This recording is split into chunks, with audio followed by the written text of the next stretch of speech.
Nabi super amanah, Nabi super jujur, serambut pun gak pernah bohong, serambut pun gak pernah khianat.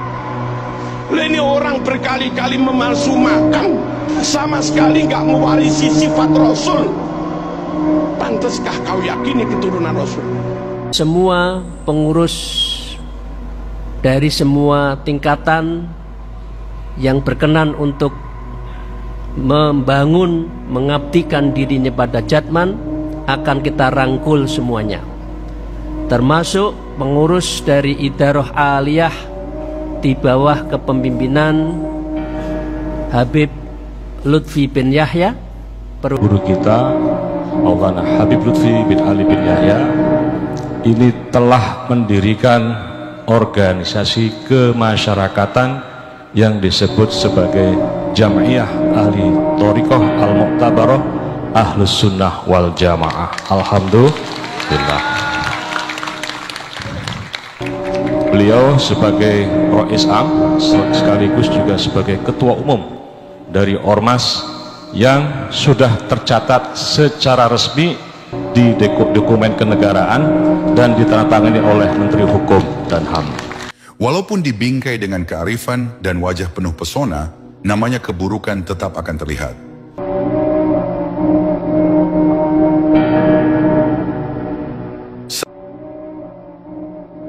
Saat ini, kita menyorot sebuah peristiwa yang membagongkan, tepatnya di Pekalongan. Muncul seorang tokoh bernama Lutfi bin Yahya yang mengumumkan berdirinya sebuah tarekat baru. Nama dan logonya hampir mirip dengan Jatman, Jamaah Ahli Thoriqah Mu'tabarah An-Nahdiyah. Tapi yang membedakan ada logo nisan kuburan di dalamnya. Tarekat tersebut bernama Jatma, Jamaah Ahli Thoriqah Mu'tabarah Aswaja. Kenapa golongan sekte Alawi ini tidak memberikan nama tarekatnya Jamaah Ahli Thoriqah Mu'tabarah Alawiyah? Ketua Jatman PBNU, Kiai Khalwani, yang menyerukan agar warga Nahdiyin tidak meninggalkan Jatman dan meminta semua tarekat tetap bernaung di bawah Jatman. Tarekat. Saya mengajak seluruh mursyid dari berbagai tarekat untuk bisa bergabung ke Jatman ini. Hasil kongres kemarin di Donohudan Solo. Pernyataan ini menyiratkan pesan bahwa kondisi tidak dalam keadaan aman. Ada indikasi bahwa saat ini muncul tarekat yang hanya berupa nama, namun sejatinya adalah kumpulan berhati busuk, jiwa-jiwa yang telah mati rasa, mati nurani. Tak diragukan lagi betapa santunnya para ulama Nusantara. Dengan hati yang lapang, PBNU bahkan masih mengajak kelompok imigran dari Yaman ini untuk bergabung ke dalam wadah resmi tarekat Jatman. Meski sebelumnya mereka sempat diberhentikan karena pelanggaran. Namun alih-alih karena sok paling suci mengaku sebagai keturunan Nabi, kelompok sekte Alawi justru mendirikan organisasi tandingan bernama Jatma. Sebuah tindakan yang menunjukkan kesombongan, seolah ingin membuktikan kepada publik bahwa merekalah kelompok yang paling berkuasa di bumi Nusantara. Perlu kita pahami bahwa tasawuf yang diamalkan klan Ba'alwi berbeda dengan tasawuf para kiai NU. Tasawuf NU dikenal sebagai tasawuf Sunni yang merujuk pada ajaran Imam Junaid al-Baghdadi dan Imam al-Ghazali. Ba'alwi juga mengklaim mengikuti keduanya. Namun dalam praktiknya, tasawuf Ba'alwi lebih menyerupai praktik tasawuf Syiah, terutama terkait kegiatan ritual di area kuburan. Kiai-kiai NU memang gemar berziarah, tapi ziarah itu dilakukan sekadarnya, beberapa menit berdoa lalu kembali, tidak berlama-lama, tidak menjadikan kuburan sebagai pusat ritual utama. Sementara klan Ba'alwi justru menjadikan makam sebagai pusat kegiatan, terutama dalam acara haul. Mereka mengubah ziarah menjadi semacam festival kemegahan kuburan.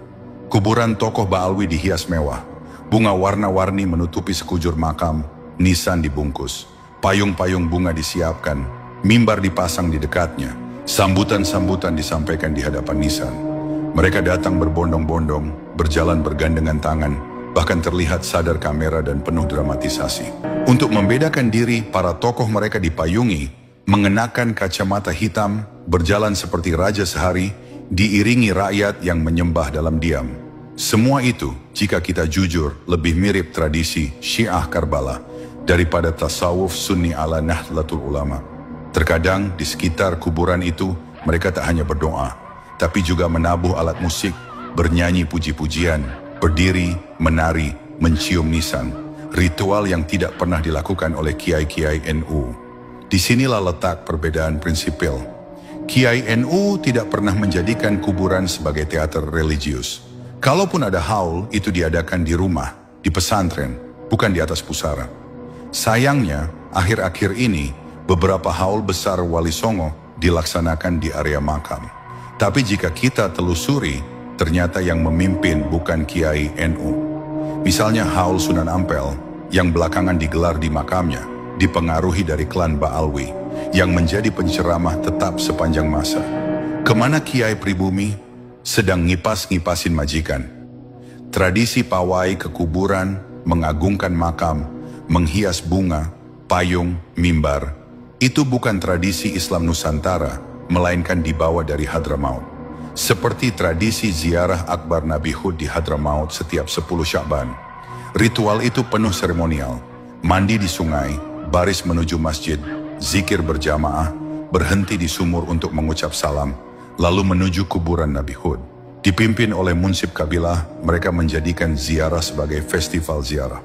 Inilah tradisi asing yang tak dikenal dalam sejarah Islam Nusantara. Kiai-kiai NU tidak punya tradisi seperti itu. Bahkan Wali Songo, yang menjadi simbol dakwah awal Islam di Nusantara, tidak pernah menjadikan kuburan sebagai pusat haul. Ini membuktikan satu hal penting. Masuknya Islam di Nusantara tidak dibawa oleh sekte Baalwi. Sebab kalau ya, maka sejak awal kita sudah mengenal budaya glorifikasi kuburan. Faktanya tidak demikian. Ada perbedaan mendasar lain, berjoget. Dalam tasawuf sunni ala Kiai NU, berjoget adalah tindakan memalukan. Walau tidak sampai haram, ia dianggap menurunkan kehormatan. Bahkan dalam fikih, orang yang suka berjoget tidak sah jadi saksi nikah. Namun dalam tradisi tarekat Baalwi, berjoget adalah bagian dari ekspresi spiritual. Bahkan dianggap wajar dalam perayaan haul dan ziarah. Jadi, tidak layak bila tarekat Baalwi membawa nama NU, apalagi memakai simbol tali melingkar. Jangan pernah tertipu oleh penampilan. Jangan terkecoh oleh jubah dan sorban. Karena keburukan bisa saja tampil dalam balutan kesucian. Hari ini bukan hanya ideologi komunis yang menyusup, tapi juga paham-paham spiritualistik yang menyimpang dari ajaran ulama salaf. Waspadalah terhadap gerakan yang menunggangi tarekat.